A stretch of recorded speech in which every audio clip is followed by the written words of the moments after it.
I mean, there's no question that this has driven something of a wedge in the U.S.-China relationship, as other issues have as well. Obviously, the Dalai Lama, Taiwan arms sales. But the fact that cybersecurity is being mentioned in the same breath as those three is really pretty incredible. I mean, when I started in this issue almost 10 years ago at the State Department, almost no one cared. I mean, let's be clear. This was not a front-burner issue. This was so much of not a front-burner issue that it was an issue that they were willing to give to, at the time, a 23-year-old former grad student who, sort of looked right, but they had no way to verify whether or not this grad student knew anything about the subject whatsoever, except for, a credential here or there. It was just not front and center. And so it was something that, to say that it would be at the center of any bilateral relationship, you would have been laughed out of the room. We used to have difficulty getting an assistant secretary of state to spend 5 minutes with us to hear about how this issue could impact the future of one of their relationships. Now, fast forward to President Obama's very first summit with would soon be President Xi Jinping. The number one issue, this is the summit at Sunnylands, the number one issue that the president brought up at the shirt sleeve summit with Xi Jinping was cybersecurity. Number one, before Taiwan arms sales, before human rights, before the future of the devaluation of the yuan, anything. And for that trajectory, for that change to happen in what was effectively 6 years is unbelievable. It's unprecedented. And actually allowed that issue to come front and center in the relationship. And so I would actually argue that the U.S.-China relationship on cyber is, ironically, better now than it was 3 or 4 or 5 years ago for the following reason. The U.S. and China have had a long and difficult relationship trying to develop a way to talk to each other about hard things.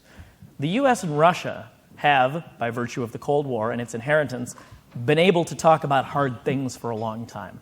I remember a story, if you'll indulge me for a moment, since we are off the record, of my Russian counterpart was a gentleman named Andrei Krutskih. And Andrei was trained at KGB. He spent the 80s in the U.S. as a KGB agent, as far as everyone knows. Mm-hmm. And first of all, which means he had an incredible sense of humor and also a very odd cultural context. So all the movie references I made to the 1980s to early 90s, he got completely. And everything after that was completely lost. So we actually came up with nicknames for each other. He would keep showing up every time we were in negotiations. When me and the rest of the delegation would talk about him behind his back, he would suddenly materialize. He would be right there. That's no coincidence, by the way. And so I started referring to him as, for those who know the movie, Ambassador Beetlejuice. Because Beetlejuice, you say his name 3 times, and he appears behind you. Unfortunately, that gave way to him going back to who I'm sure was his savviest cultural attaché at the time, and asking what would be the most derisive, the most embarrassing nickname he could come up with for me. And so for the rest of those negotiations, I was Ambassador Bieber.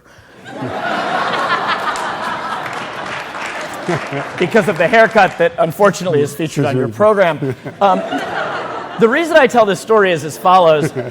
The Russians had microphones everywhere. They have a very well-known tradition of spying on every American of any seniority that shows up there, to the point that at one point I came back to my hotel room, and literally there was a guy who was walking out of my hotel room. I go in, and my suitcase is open, and they'd thrown my underwear everywhere.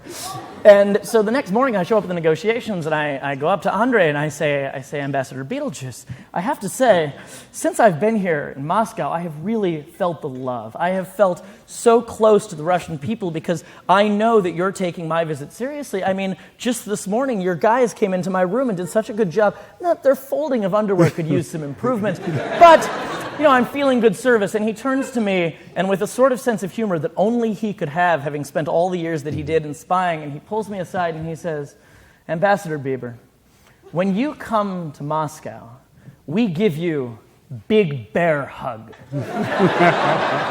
And, he says, when I'm in Washington in 6 weeks, I expect that you will give me deep bald eagle kisses. He says, if I don't come to Washington, and if you're not following me, if you're not listening to my phone calls, I'll feel so sad, I'll be so upset. I'll have nothing to tell my superiors back in Moscow because I won't be important. So please, whatever you do, give me deep bald eagle kisses. And all of that is to say that the Russians have developed a way of having hard conversations with the Americans, even though there is this overlay that we spy on each other. And it's uncomfortable and it's real, and yet it doesn't cause an outbreak of great power war. And what we witnessed with the Chinese for years is that we didn't have that vocabulary. We didn't have the ability to have those sorts of conversations, joking or otherwise. And so it took a very long time and a lot of people storming out of rooms and a lot of very uncomfortable, very tense moments for us to get to a place that we can even begin to talk about these issues. We're not there yet. To be clear, I wouldn't be surprised to see this very issue cause another major wedge in the relationship in the next few years, but at least we're beginning to develop that way of having that conversation.